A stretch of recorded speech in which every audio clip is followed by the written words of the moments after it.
El Papa, sí, lo voy a decir de frente, es el representante del maligno en la tierra, ocupando el trono de la casa de Dios.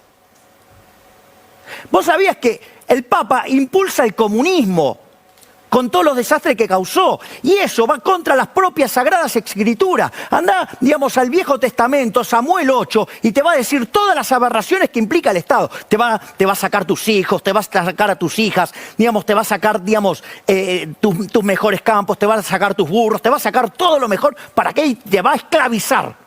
El próximo 10 de diciembre, Argentina tendrá nuevo presidente. Y una de las personas con más chances de llegar al sillón de la Casa Rosada es el libertario Javier Milei. Justamente para hablar del fenómeno Milei, tenemos en línea a Tomás Rodríguez, que colaboró en el libro El Loco, la vida desconocida de Javier Milei y su irrupción en la política argentina. Hola Tomás, ¿cómo estás? Buenas, ¿cómo va? Muchas gracias a todos por el espacio. También lo tenemos en línea, también desde Buenos Aires, al señor Pablo Tassart desde FM Freeway. Hola, Pablo. Hola, ¿cómo están todos allí en Colombia? Hola, Tomás, ¿cómo estás? Para arrancar, me gustaría preguntarte, en el libro El Loco, ustedes tratan de contestar la pregunta, ¿quién es Javier Milei? Y cuando uno piensa en Javier Milei, se le vienen a la cabeza imágenes de un tipo disfrazado de Thor, rompiendo el Banco Central, pero también nos vienen a la cabeza imágenes de como, por ejemplo, cuando ganó las elecciones PASO, un tipo más medido, leyendo un discurso, sin esas posiciones tan estrambóticas que suele tener, y reculando en las más conflictivas. La pregunta es, Javier Milei, el loco, ¿es o se hace el loco? Bueno, para empezar, vamos a decir ese es el libro, el nombre del libro y tiene un porqué, ahora lo voy a explicar. Por supuesto, yo no soy psicólogo ni nada por el estilo y quiero ser responsable en no catalogar psicológicamente a nadie, dado que no tengo la expertise y nunca analicé a Milei. Pero sí hay algo en relación a la locura en el sentido arquetípico, si uno quiere, de pensar a un loco como una persona que parece estar salida de sí. No, loco viene del lugar. Es interesante eso, alguien que está fuera del lugar. Loco es una palabra que viene bien al título de la biografía porque es una palabra que lo sigue a Milei desde siempre, desde que es muy niño, porque así además es como le decían en el Cardenal Copelo, que es el colegio al cual fue, a él se le tildaba de loco ya en ese momento porque tenía esos ataques de furia que ya en ese momento los tenía. Digo, en ese sentido, para contestar la pregunta, por un lado, hay un aspecto en el cual Milei es muy genuino, en ese sentido sí te podría decir que todo entrecomillado no se hace, en el sentido de que esa furia que él tiene y que lo volvió una persona, una especie como de pararrayos del enojo general que hay en Argentina en este momento, te diría que es 100% genuina, digo, él es así, no es un personaje para nada y no es una impostación, con lo cual sí, en ese sentido te diría que es. Por el lado de se hace, a mí se me ocurre pensar que Milei es muy genuino en ese aspecto y no lo es tanto, o no lo es, en otros muchos. Por ejemplo, bueno, mucho del perfil que construyó Milei desde que se inició mediáticamente y en la política, que no se puede pensar uno sin el otro, ¿no? La dimensión política sin la dimensión mediática, en caso de Milei. Probablemente en el caso de todos los políticos en este momento, pero en Milei particularmente. Tiene que ver con, bueno, él ha construido su perfil en relación a ciertos puntos, entre ellos una supuesta pureza de ser un outsider que viene a, digamos, barrer con la vieja política, porque es toda gente, digamos, desde su perspectiva, corrupta, inservible, burra, y que él no tiene nada que ver con eso, pero después vemos que no es tan así. ¿Y por qué digo que no es tan así? Podemos ir desde la participación de Milei hace muchos años en un think tank sciolista. Daniel Scioli es un político argentino vinculado justamente al peronismo, para decirlo resumidamente, ¿no? Que se llamaba Fundación Acordar, que era un think tank sciolista financiado por Daniel Scioli, hasta sus vínculos con Sergio Massa, que en este momento es su contrincante, es el candidato de Unión por la Patria, así que en un eventual balotaje o incluso en las elecciones que vienen son rivales, y sin embargo tenés desde personas allegadas o vinculadas con el Frente Renovador, que es la fuerza que él había construido, Sergio Massa, en las listas municipales de la Libertad Avanza en las últimas elecciones, hasta una serie de guiños un poco enigmáticos. Hace unas semanas, en una conferencia de prensa, Milei, Massa, sin mencionar a Milei, deslizó que la fuerza opositora que acaba de surgir fue más colaborativa en un eventual desembolso de dinero del FMI, aludiendo justamente a Milei, porque la otra fuerza era Patricia Bullrich, quien es contrincante de los dos en este momento. Ese caso es llamativo porque además Milei ha tenido siempre una posición muy en contra del FMI. Hasta, bueno, por supuesto, el perfil que ha construido Milei sobre ser una persona académica, intelectual, que sabe. Hay algo en el perfil de Milei que construyó él en el sentido de ser la persona que sabe y que tiene los datos. Y sin embargo, de hecho, mi principal aporte, o sea, aquello en lo que más me aboqué a la hora de estudiar el fenómeno Milei fue los plagios en los que él incurrió en muchísimos escritos de él, plagios a otros autores, lo cual hace pensar, no se entiende por qué una persona que supuestamente, más allá de que uno se ubique más cerca o más lejos de Milei, ¿no? Cada uno puede pensar lo que quiera, pero una persona que se supone que ha tenido tantos estudios, es raro ver que tenga necesidad de plagiar en sus libros. Con lo cual hay una parte muy genuina de Milei que tiene que ver precisamente con su locura, entre comillas, pero hay algo en relación a su pureza que no es tan genuina. Y en el fondo Milei es un enigma en ese sentido, primero además porque es una persona que da muy pocas respuestas a las preguntas y repreguntas que se le hacen en relación a cuestiones que no quedan claras de su accionar político, y, y que además justamente en relación a eso no tiene también, no tiene tampoco cierta plasticidad a la hora de tratar con la prensa, en ese sentido también.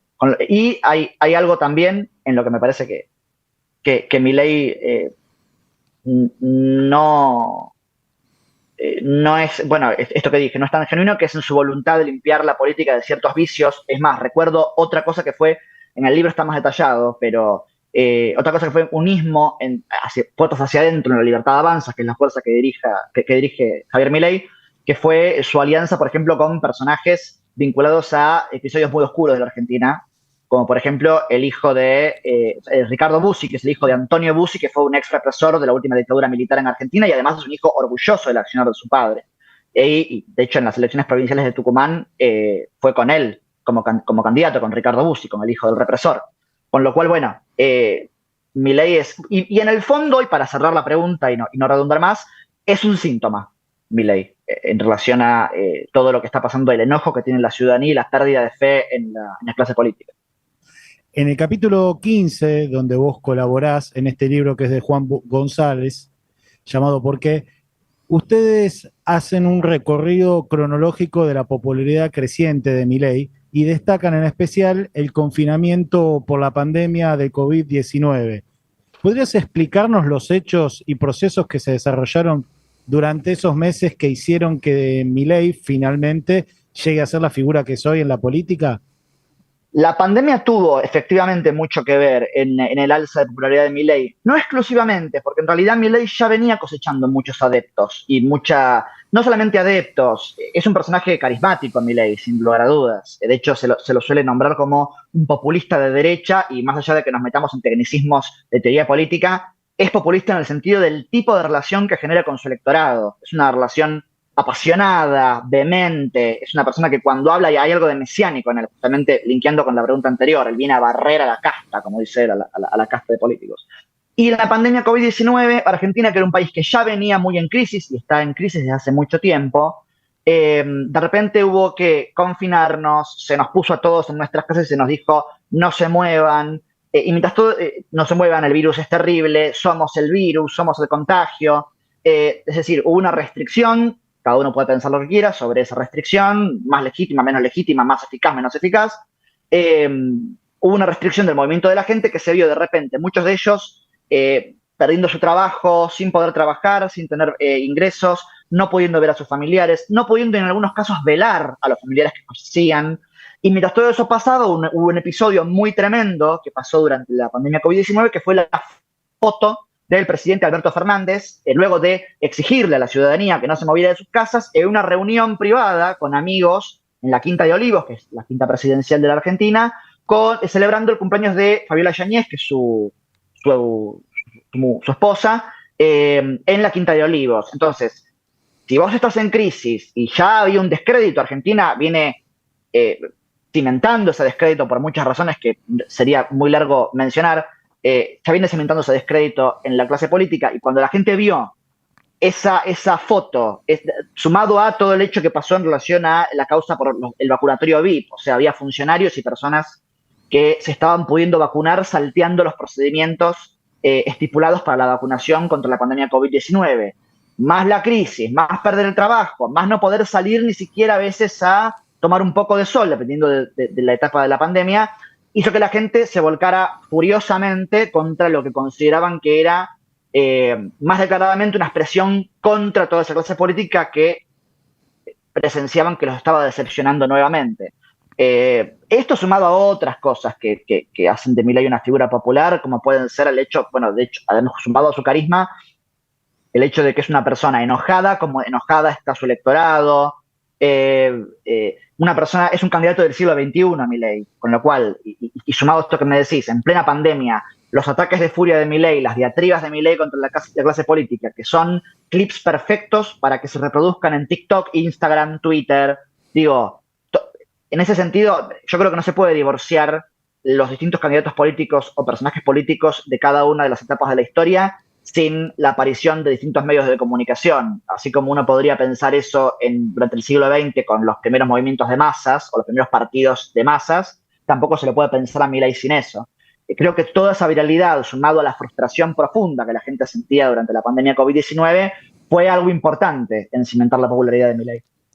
Estamos conversando con Tomás Rodríguez. Tomás es periodista, investigador y colaboró en la confección y redacción del libro El Loco, la vida desconocida de Javier Milei y su irrupción en la política argentina. Tomás, más allá de que el fenómeno Milei se venía dando y había indicadores muy importantes, como por ejemplo videos con millones de visualizaciones, algunos pequeños escandaletes mediáticos, sin embargo, cuando se dan los resultados hubo una gran sorpresa.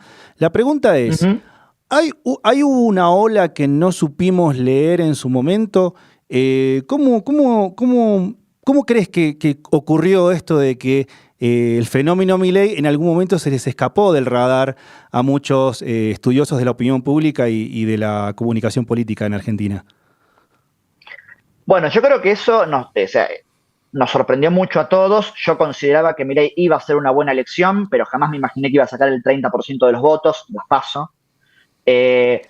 Vale decir, hay un tercio de la población que decidió no votar y que ahora hay que ver con estos resultados cómo va a inclinar la balanza. Eso también es algo que todavía no sabemos. Digo, por ahora nadie ganó nada, y de hecho cuando se conocieron hace unos días los últimos resultados definitivos del raconto de votos, los candidatos se acercaron un poco más entre sí. Libertad Avanza, que es el partido de Milei, con 29% de los votos, Patricia Bullrich creo que el 28, y Massa el 27%. No están tampoco tan lejos uno de otro. Pero me parece que en esto que decís de que cómo se les puede haber escapado a la gente, bueno, me parece que Milei fue un fenómeno subestimado hasta ahora. Podría haber muchas razones de por qué se lo subestimó. No es un político mainstream, en su momento se decía él no tiene aparato, cuando él perdió en muchas elecciones provinciales se decía, ven que ni siquiera va a poder tener patas en las provincias, no tiene gobernadores, y sin embargo se tiñó todo el mapa de la Argentina de violeta, que es el color de la Libertad Avanza. Mucho también tuvo que ver, bueno, se habló muchísimo del tema de en qué medida las encuestas entonces son mediciones exactas de la opinión pública. No soy un especialista en el tema, pero evidentemente las encuestas, como todo dato, y digo la palabra dato no inocentemente, dato es una palabra que en Milei resuena muchísimo, ¿no? Él primero los datos, él tiene los datos, y hay algo del tipo de conversación pública que instala él con su electorado y con sus seguidores que a mí me inquieta un poco, porque se ha fundado la idea de que si vos tenés un dato, tenés la verdad que te respalda, y muchas veces un dato puede darte una foto de lo que está sucediendo y muchas veces no, muchas veces puede ser insuficiente. Evidentemente me parece que las encuestas tendrían que replantearse, o los encuestadores, en qué medida las preguntas que hacen, primero, son lo suficientemente ajustadas como para definir o como para recoger un punto de vista de la gente. Y también, bueno, ni que hablar de que tenemos el fenómeno estudiado de la espiral del silencio. La gente puede llegar a decir una cosa en encuestas y después en las urnas comportarse de manera muy diferente.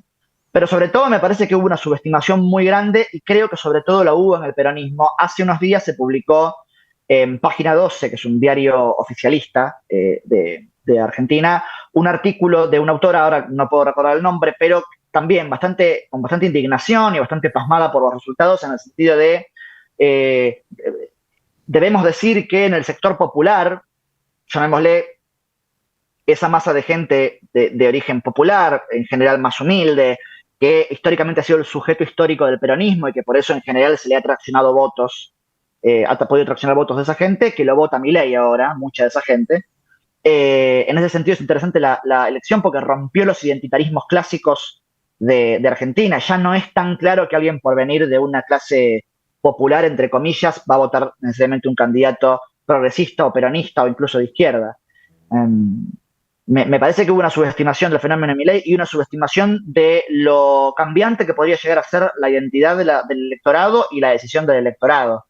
Y es una lástima porque me parece que Milei es un fenómeno que, independientemente de cómo uno se pueda posicionar, habría que tomárselo un poco más en serio. Digo, Milei está estableciendo una cultura política ahora en Argentina. Toda la gente joven que ingresa a estas elecciones para votarlo a él y que a lo mejor o no votó antes o no tuvo suficiente participación política, están entrando de esta manera. Y además creo que hay un cambio generacional y un cambio político fuerte. Yo comparaba todo el tiempo esto que estamos viviendo con durante el siglo XX en Argentina, cuando después de que se sanciona la ley Sáenz Peña, que vamos a aclarar, es la ley mediante la cual el voto en Argentina se volvió universal y obligatorio, y secreto además, que fue una de las razones por las cuales el conservadurismo, que en ese momento era la fuerza política hegemónica de Argentina, pierde el poder, pierde la capacidad de llegada, y estaba muy pasmado el conservadurismo en ese momento, porque no podía entender cómo de repente ganaba el Partido Radical, después de años o décadas de hegemonía. Me parece que al peronismo le está pasando esto en este momento, y de hecho citaba este artículo que vi en Página 12, que decía, hay que entender que buena parte hay una parte del espectro popular que es gorila. Gorila es como acá se le dice despectivamente a los antiperonistas o a gente que tiene posiciones asociadas por algunos espectros como antipopulares, no progresistas, clasistas y demás. Bueno, me parece que si ya arrancamos caratulándolo así, no estamos entendiendo lo que está pasando. El peronismo todavía no se recupera de la trompada, que fue darse cuenta de que evidentemente los votos no son de nadie. El identitarismo fracasó, la verdad. No es tan claro ya que alguien pueda tener un voto comprado de nadie. Cabe una aclaración para el público que nos está viendo y escuchando que Tomás es un investigador que colaboró en la investigación y en la redacción del libro, que el libro es del autor Juan González. Y lo cierto es que Juan González, lo he escuchado, que coincide plenamente en lo que decís vos, de haberse abordado de entrada el fenómeno como algo serio y no como menospreciándolo. En ese sentido, vos colaboraste muy activamente en un capítulo, el 13, que es El Rincón del Vago, donde ahí se revelan los plagios en los que incurrió Milei en sus libros y en sus artículos académicos. La pregunta es, primero, ¿cómo llegan a esa información? Y segundo, ¿qué es lo que más te impactó cuando hacías esa investigación? ¿Los plagios en sí mismos o la completa ausencia de respuestas o justificaciones o explicaciones por parte de Javier Milei? Bueno, vamos por parte. Primero, cómo llegué. Y la segunda, qué me pasó a mí cuando pasó todo eso. Llegué a eso, primero, Milei, que de nuevo, ¿no? Es una persona que habla mucho de economía, mucho de economistas, y en sus intervenciones públicas se refiere mucho a economistas y demás. Había habido, antes de mi investigación, una nota en un sitio que se llama Medium, que es una suerte de página que funciona como un blog. Digo, mucha gente puede agarrar y escribir artículos en Medium. Había un usuario con quien intenté hablar y no pude, que se llama Marcos Tullius,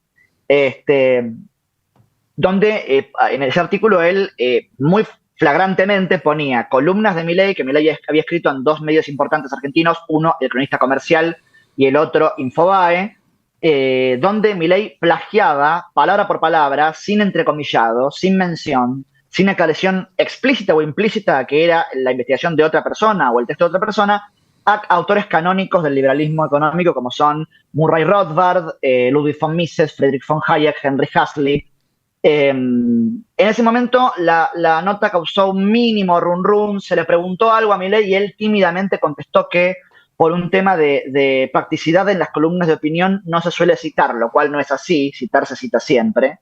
De hecho, es asombroso que alguien que viene de la academia diga semejante cosa. A mí eso me llamó la atención y hablando con un periodista amigo, me puse a pensar si esto era un hecho aislado o era un modus operandi. Entonces agarré el libro que casualmente linkeo con la otra pregunta en relación a la pandemia y el COVID. Milei saca, durante la pandemia COVID-19, un libro que se llama Pandenomics. En ese libro Milei hacía una suerte de análisis sobre las consecuencias políticas o económicas que tenía el confinamiento y las medidas que en ese momento se estaban tomando en relación a contener la crisis sanitaria desatada por el COVID-19. Y empiezo a leer ese libro y empiezo a buscar párrafo por párrafo en el buscador de Google y para mi sorpresa me doy cuenta de que había 6 trabajos de otros autores plagiados palabra por palabra, párrafos y párrafos enteros que no tenían ningún tipo de cita, ni en la página, ni en la página de bibliografía, en ningún lado. Me llama mucho la atención, yo hablo con Juan González, que a partir de ese momento empezamos un poco a colaborar en varias cosas en relación a este tema, y lo llevo a noticias y lo hablo con él. Causa mucha sorpresa y se vuelve nota de tapa. Antes de que saliera esta investigación, que salió un sábado 22 de mayo del año 2022, le fuimos a preguntar, como lo indica el manual del periodista, a Javier Milei y a la gente de Libertad Avanza si tenía algo para declarar en relación a eso. No hubo ningún tipo de declaración. A mí Milei me clavó el visto, todavía tengo el visto clavado.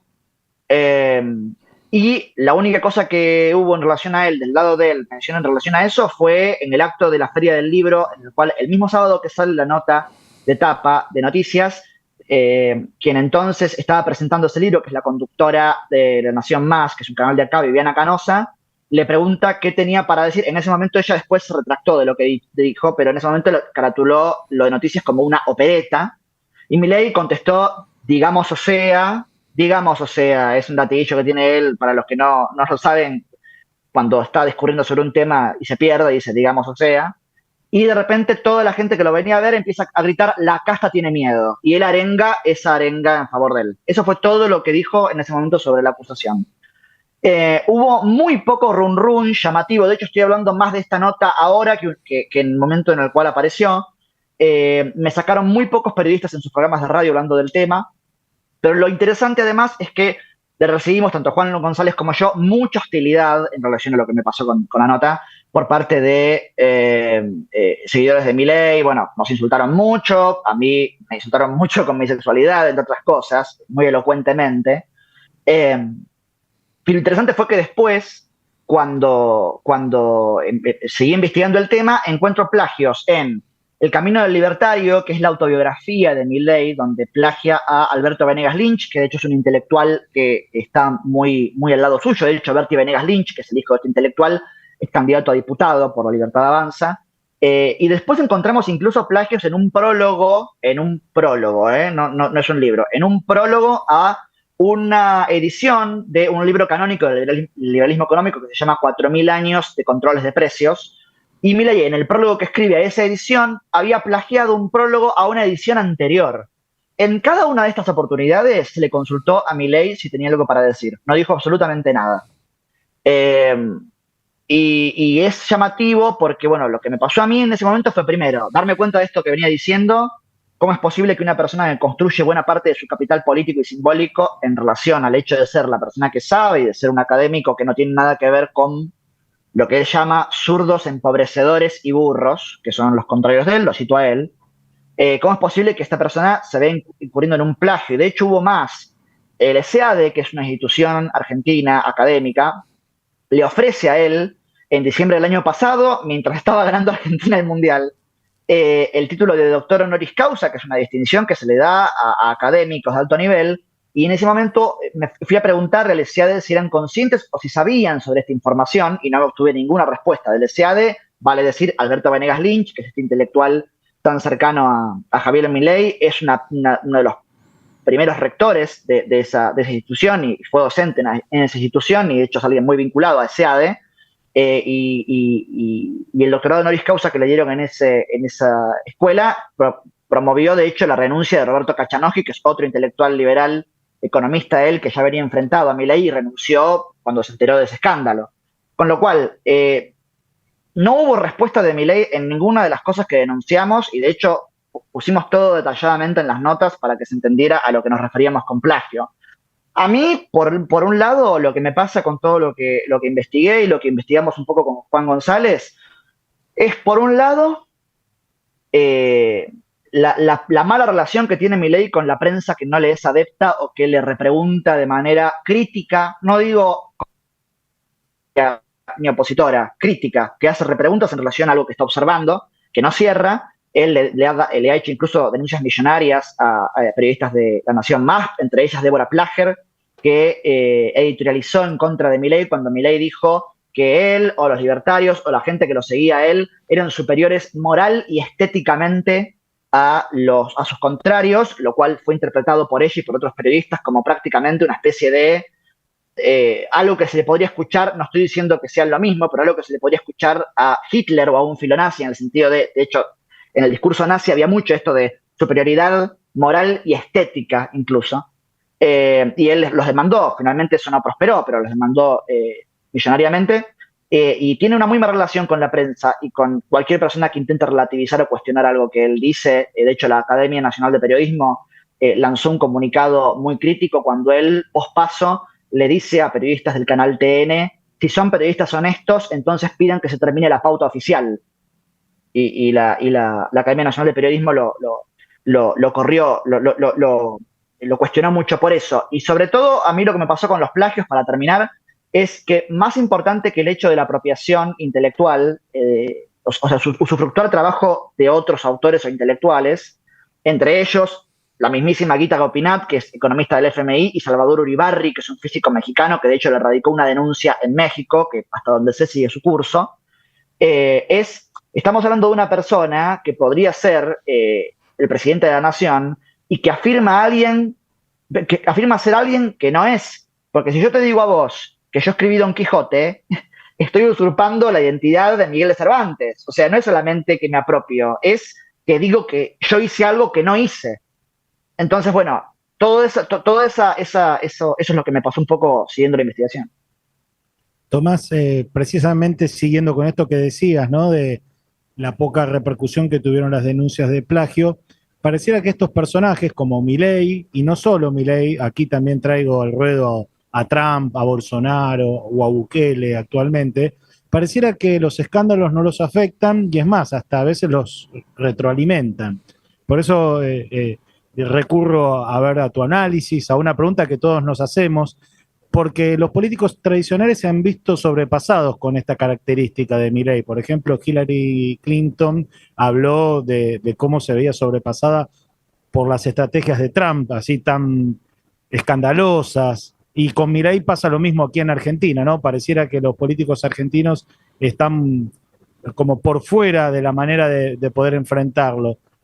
Apelo a tu análisis. ¿Cómo crees que debería ser la estrategia de los políticos tradicionales para poder discutir o enfrentar las ideas o el estilo de Milei? Bueno, no sé si soy la persona más adecuada para responder a eso, pero yo veo muy interesante la estrategia de Patricia Bullrich en este momento, que sería como el otro referente de centro-derecha o de derecha que podríamos decir que puede disputarle votos a Milei. Digo esto, derecha, centro-derecha, no ingenuamente. Milei se ha corrido tanto a la derecha en muchos de sus postulados que ahora Patricia Bullrich tiene que ensayar una especie de centro, tiene que intentar correrse un poco hacia el centro y no puede correrse demasiado, porque si corre demasiado del centro también desencanta a quienes le iban a votar a ella. Eso por un lado. Ella puso de principal figura en su gabinete económico a Carlos Melconian, que es un economista que en este momento está discutiéndole a Milei fuertemente el principal caballo de batalla de Milei de cara a las elecciones, que es la promesa de que va a dolarizar la economía argentina. Bueno, ahora lo vemos a Melconian en un rally mediático discutiendo esa propuesta y diciendo es imposible, no están los dólares para que eso sea posible en este momento. En este momento, mientras estamos hablando, dos personas importantes del gabinete económico de Javier Milei, Darío Epstein y Juan Napo, están yendo a Estados Unidos para hablar con presuntamente fondos de inversión que podrían estar en condiciones de darle a Argentina esos dólares, supuestamente es lo que se dice desde ese espacio. Y me parece interesante porque Melconian es, al igual que Milei, un economista que es muy personaje. Sobre todo, no sé si la estrategia es correrlo por ahí, en el sentido de que es también una persona muy dicharachera, muy verborrágica, que tiene como marcas muy personales en su manera de discutir. Yo no sé si eso es parte de la estrategia o no. Es complicado pelear contra Milei en este momento, porque además hay algo que Milei tiene como activo y no se le puede negar, que es nuevo. Por más que uno pueda decir sus ideas en realidad no son tan nuevas, o representa cosas que ya conocemos, o que ya vimos, eso es una opinión de mucha gente. Bueno, pero no sé, acaba de anunciar, creo que en el día de ayer, Sergio Massa, el referente de Unión por la Patria, que va a eliminar el impuesto a las ganancias en un eventual gobierno de él si es elegido. Entre otras tantas medidas que está intentando hacer para poder ganar con el tiempo contrarreloj que tiene, ¿no? Para ganar de cara a las elecciones. Bueno, el problema con Massa, entre otras cosas, o podríamos decir con el resto de los políticos, es que hay un problema, hay algo a favor y algo en contra. Se apela mucho a Milei no tiene experiencia. Puede ser que no la tenga, pero hay una sociedad que está muy descreída de la política tradicional. Entonces, ¿cómo los que ya incumplieron tantas promesas vienen ahora a decir, te prometo que? Entonces, Milei podrá ser nuevo, podrá ser un outsider, podrá causar incluso un poco de pánico en el Consejo de las Américas hace unos días. Él pronunció un discurso que parecía casi un discurso de campaña frente a un círculo importante de empresarios. Era muy notable cómo Milei trataba de, por momentos, establecer algunos latiguillos o algunas frases picantes para suscitar la adhesión o la risa de algunos de esos empresarios, y había mucho silencio. Hay mucha incertidumbre en el empresariado argentino sobre si lo que Milei propone es o no se puede. Por ejemplo, la dolarización. En realidad, los empresarios argentinos, o buena parte de ese empresariado, estaba esperanzada en que ganara Bullrich las elecciones. Estaban más de ese lado. ¿Cuál puede ser la estrategia para ganarle a Milei? Supongo que estoy muy expectante por ver qué va a pasar con los debates. Se entiende que los candidatos a presidente tienen que ir a debatir. El otro día le preguntaron en La Nación Más a Victoria Villarruel, que es la candidata a vicepresidenta de La Libertad Avanza, un personaje que también es muy polémico, sobre todo por algunas cosas que he pensado en estos días, sobre si Milei va a estar en el debate, porque se le preguntó si había algunos rumores que decían que él no iba a estar. Y ella dijo, no lo sé, pero creo que va a estar. Bueno, a mí por lo menos me llama la atención. La respuesta debería haber sido va a estar, porque además los candidatos están obligados a estar. Entonces, bueno, no se sabe bien cuál va a ser la estrategia o cuál podría ser la estrategia de esos políticos para ganar la Milei, como tampoco se sabe cuál va a ser la estrategia de Milei en muchos puntos por ahora. Digo, por ejemplo, el tema de dolarización todavía está en una nebulosa. Él había tenido una posición mucho más furiosa con una motosierra, decía él, el plan motosierra, vamos a cerrar el Banco Central. Ahora parece que, bueno, eventualmente, pero no inmediatamente. Epstein decía, vamos a dolarizar, pero si los dólares están. En otras propuestas, por ejemplo, se hablaba de los vouchers educativos en educación, que era una realidad total con la cual iban a encarar enseguida, y ahora se dice, tal vez aparece esta idea de reformas de primera y segunda y tercera generación, en una eventual tercera generación. ¿Qué implica eso? ¿Un segundo o tercer mandato de Milei? No se sabe. Claro. ¿Cómo creo que podrían pelear a Milei? Creo que la aparición de Melconian en el espacio de Bullrich es una apuesta fuerte por parte de Bullrich, pero Bullrich tiene el gran problema si se corre muy al centro, bueno, no sé si va a poder ganar. Claro, el panorama sigue abierto. Y eso que escuchamos fue el análisis de Tomás Rodríguez, periodista, investigador, colaboró muy activamente en la redacción y en la investigación del libro El Loco, la vida desconocida de Javier Milei y su irrupción en la política argentina. Tomás, muchísimas gracias. No, por favor, espero haber aportado algo de claridad a este escenario. Hemos logrado construir esta alternativa competitiva que no solo dará fin al kirchnerismo, sino que además dará fin a la casta política parasitaria, chorra e inútil que hunde este país.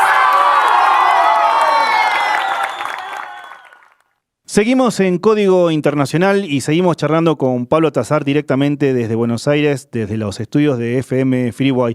Pablo, quería aprovechar que vos venís cubriendo en temas políticos, artículos, yo sé que escribís para diferentes revistas. ¿Cómo cambió el escenario político de Argentina con la irrupción de Milei, pero especialmente cuando se dieron estos resultados que sorprendieron a más de uno y de repente un panorama político monopolizado por Cristina Fernández y Macri, de repente es monopolizado, casi eclipsado por Javier Milei? ¿Cómo está el clima político hoy en Argentina?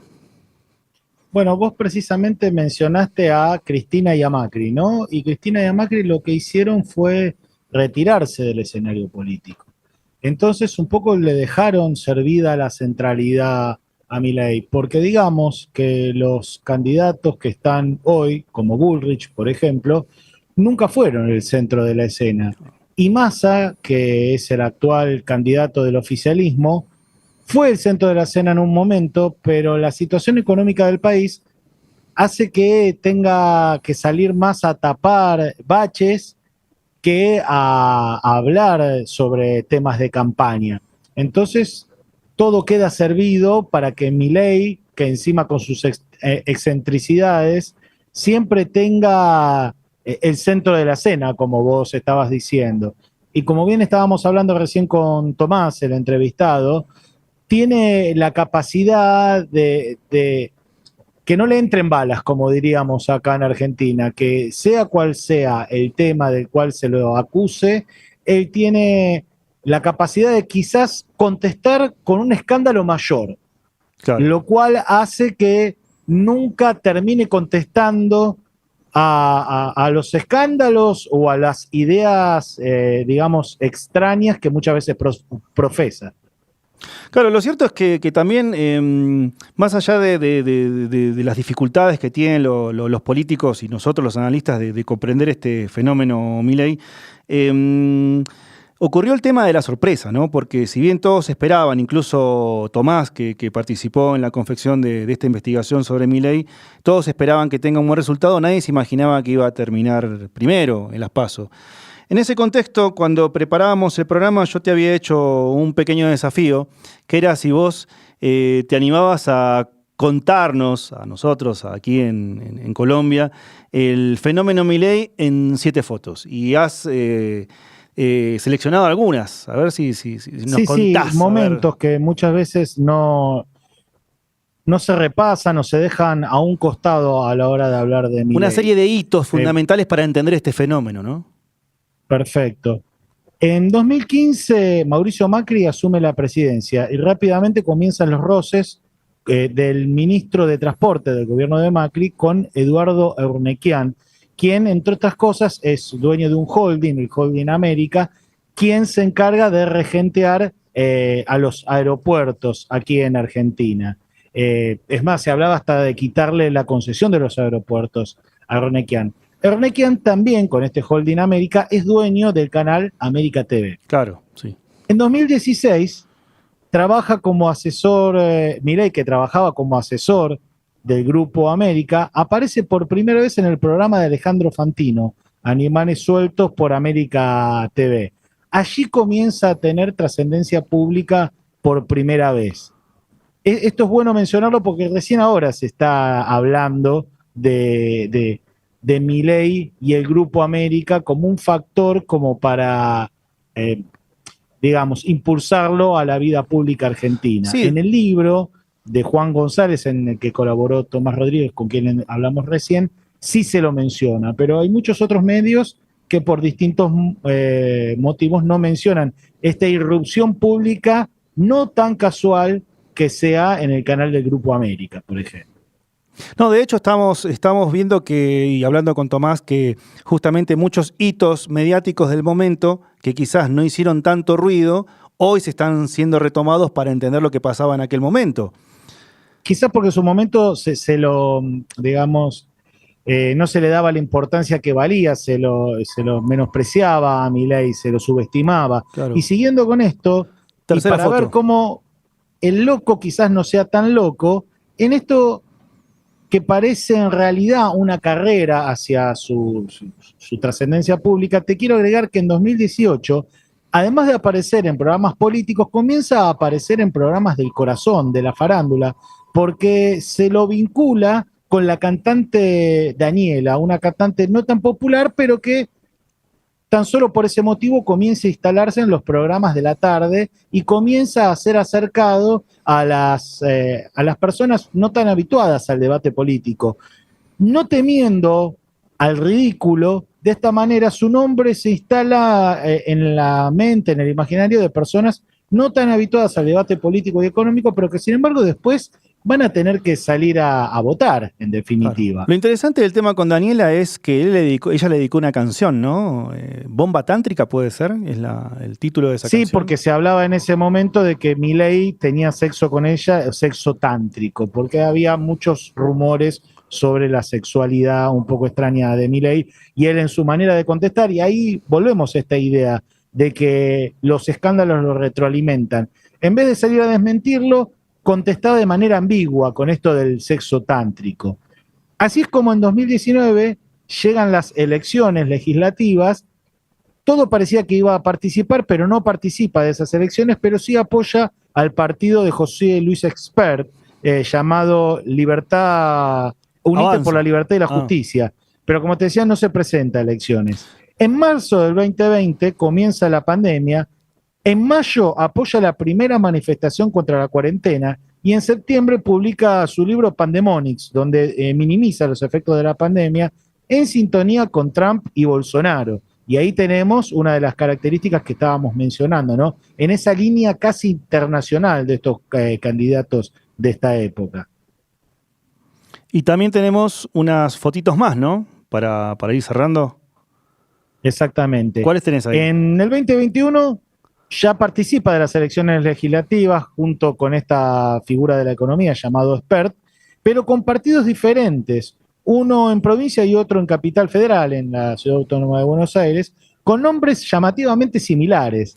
Estos dos partidos casi gemelos, La Libertad Avanza y Avanza en Ciudad de Buenos Aires, ¿no? y Avanza la Libertad en provincia de Buenos Aires. Confusión eso. Lo menciono porque ya se empezaban a notar algunas rispideces entre estas dos figuras.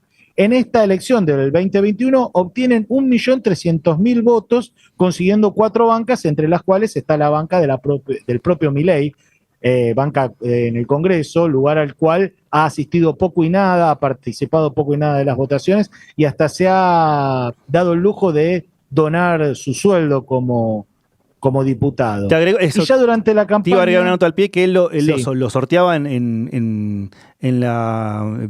¿Cómo se llama esto? En la Nacional, ¿no? En la rifa en de la lotería, sí, nacional. Él iba a una plaza y a partir de los números de la Lotería Nacional, exacto, los presentes ganaban eso o no ganaban. le dio mucha visibilidad en su momento también. Sí, mucha visibilidad. ¿Y tu última foto? Así es como llega la campaña 2023, sí. Ya alejado de Expert y de Maslatón, otro digamos, dirigente libertario, y muchos de los apoyos anteriores de los cuales se aleja, los desecha. Se pelea e insulta a periodistas y políticos en general, hace definiciones y anuncios por demás polémicos, como que habla de dolarizar la economía o demoler el Banco Central, pero además se pronuncia a favor de hechos tan aberrantes como la venta de órganos o de hijos, o termina acusando al Papa de ser el maligno en la tierra. A pesar de todo, en las elecciones últimas, internas, PASO 2023, obtiene el primer puesto con el 29% de los votos, según el escrutinio final. Y para cerrar, en la actualidad que estamos viviendo, en la campaña, ya ahora para la elección definitiva, se lo ve cambiado, no apelando a insultos, explica que algunas de sus medidas, como la dolarización o cierre de las escuelas públicas, tomarán más tiempo del previsto, y ya empieza a hablar de un segundo mandato en el cual se podrán llevar a cabo estas medidas. Y a esto agrego un caso más, siguiendo con su interés en trascender públicamente más allá de la política. Inmediatamente luego de ganada esta elección, se le inventa o se publicita un nuevo romance con la actriz e imitadora Fátima Flores. Y ahí nos surge la pregunta, ¿Milei estará loco o simplemente se hace? Bueno, si está loco le sale bastante bien el papel, digo, si se hace el loco le sale bastante bien. Pablo, le comentamos a los televidentes, oyentes de este programa, de este podcast, que el señor Pablo Tazar, además de ser periodista político, tiene una larga trayectoria en temas musicales, en periodismo especialmente de rock. Pablo, quería invitarte a escuchar una canción, a ver si la tiene Luis Daza, nuestro operador en línea. A ver, lárgala. Hola a todos, yo soy el león, rugió la bestia en medio de la avenida, corrió la casta sin entender, Panic Show a plena luz del día. Bueno, Pablo, Panic Show de La Renga. Quiero escuchar tu comentario como periodista especializado en música. Al tono le pega. Sí, hay una cuestión interesante. ¿Qué con pasó esta con esto canción, en Argentina? que es que también generó polémica porque la banda, La Renga, llamada el autor de El Chizo. este tema, le prohibió usar el tema en sus actos. O sea, es polémico hasta en los posibles apoyos que podría tener. La Renga se quiso desvincular totalmente de una figura como Milei. Pero sin embargo, como decíamos, pareciera que los escándalos los busca y los retroalimentan porque no le entran balas a este personaje. Pablo, te agradezco mucho tu participación, también a la radio y también a nuestro querido amigo, el operador de allí, lo tenemos a Ezequiel Astrada, que nos estuvo mandando mensajitos antes de comenzar el programa para coordinar acá con nuestro goalkeeper Luis Daza.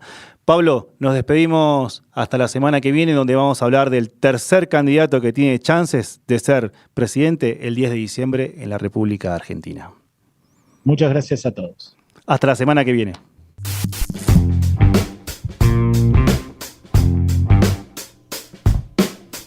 La Voz del Derecho presentó Código Internacional. Conducción, Pablo Uncos. Operación técnica, Luis Daza.